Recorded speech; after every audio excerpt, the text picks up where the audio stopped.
여러분 안녕하세요. 저는 금방 책을 한 권 읽었습니다. 어떤 책이냐면 바로 이 책, 공부머리 독서법이라는 책입니다. 책 표지가 뒤집어 보이죠? 카메라 때문이 아니고 여러분 머리도 뒤집힐 거라 그런 거예요. 최승필 작가님이 쓴 책인데요. 이분은 특이한 경험을 한 바가 있습니다. 어떤 경험이냐?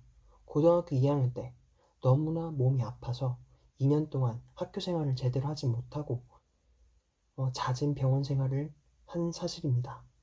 병원 생활을 하시면서 이분은 같은 병동에서 자기가 알았지만 죽었던 곧 돌아가신 분들을 다시 돌아보게 됐대요. 그러면서 삶에 대해서 고민을 하게 된 거죠. 왜 사는가? 라는 등등 이런 질문을 주변에 했지만 어른들에게서 마땅한 답을 찾지 못했다는 거죠. 그래서 이분이 서점으로 갔고 그때 읽게 된 책이 바로 칼 세이건 아마 맞을 것 같아요. 칼 세이건의 코스모스, 우주라는 뜻이죠. 코스모스라는 책을 그때 잡았다는 겁니다. 자기의 질문에 대한 답을 찾기 위해서. 근데 그 코스모스라는 책은 어떤 책이냐? 무려 700페이지에 달하는 아주 방대한 지식을 담은 책이었다는 거죠. 그걸 바로 지금 고등학교 1학년, 2학년 때 이 소년이 그 책을 잡게 되었다는 거죠. 그 책이 너무나 어려웠기 때문에 최승필 작가님은 여러 번 읽었다고 합니다. 못해도 10번은 읽었다고 하네요. 어느 기간 동안? 2년 동안.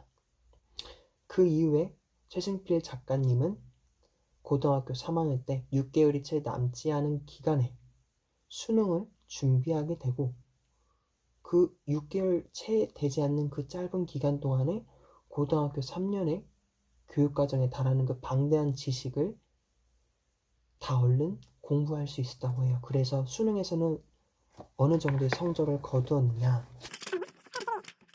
전국 상위 4% 안에 들었다고 합니다. 수능에서요. 이 결과가 놀라운 게 아니에요. 이분이 독서에 대해서 한 말이 전 놀라웠습니다. 독서를 할 때 여러분들은 어떻게 하고 있으신가요? 저는 작년에 비문학 시험이라고 하죠.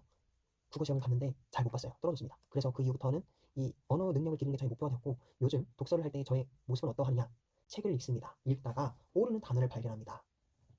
여기 보면은 이 책을 만약 읽는다고 하면은 제대로 읽은 지식도서 한 권은 엄청난 위력을 발휘합니다. 위력. 대충 느낌은 알겠는데 정확한 뜻은 모르겠는 거예요. 그럼 저는 국어사전을 얼른 펼쳐 드는 거죠. 이렇게요. 그래서 국어사전을 펼쳐 보아서 위력이라는 말을 찾아보고 이해를 합니다. 만약에 이해가 안 간다. 그러면 다른 거를 또 막 백과사전이랄지 그런 걸 또 찾아보는 거죠. 이렇게 해서 저는 단어 하나하나를 더 알아가고 있었어요, 요즘. 근데 여기에 대해서 최승필 작가님은 뭐라고 하느냐? 지식의 습득은 부차적인 거라고 합니다.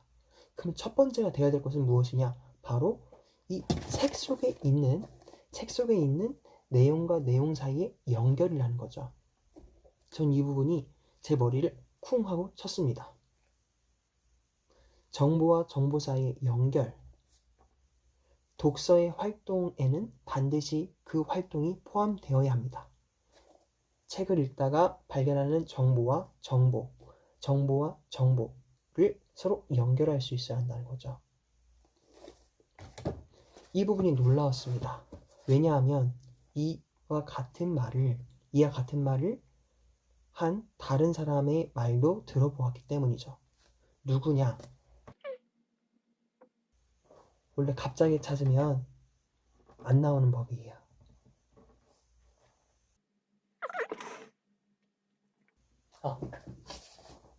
바로 이분입니다. 나는 무조건 합격하는 공부만 한다. 이윤기 변호사님이 쓴 책이죠. 이분은 6개월이던가요? 어쨌든 굉장히 짧은 기간에 사법시험에 합격하신 분이에요. 그래서 이분한테도 배울 점이 많고 이분이 참 많이 알려주시는데요. 그래서 제가 되게 많이 배우고 있는 분인데 저는 이분한테서 배운 것 중에 하나를 지금 얘기하고 싶어요. 바로 뭐냐? 책을 읽을 때는 목차를 복사해서 그거를 펼쳐들고 옆에 놔두고 책을 읽으라는 거죠. 목차를 펼쳐보고 같이 읽으라는 이유가 있어요. 그 이유가 무엇이냐? 목차를 보면서 그 책 속의 내용과 내용 사이의 관계를 파악하라는 거죠. 그게 바로 이윤규 변호사님이 책에서 유튜브 영상에서 강조했던 내용이었습니다. 제가 이해한 바에 따르면요. 그런데 이 내용을 이 최신필 작가님도 똑같이 얘기를 하고 있다는 거죠. 정보와 정보 사이의 연결. 굉장히 놀랍고 반갑고 가슴 뛰게 하는 내용입니다.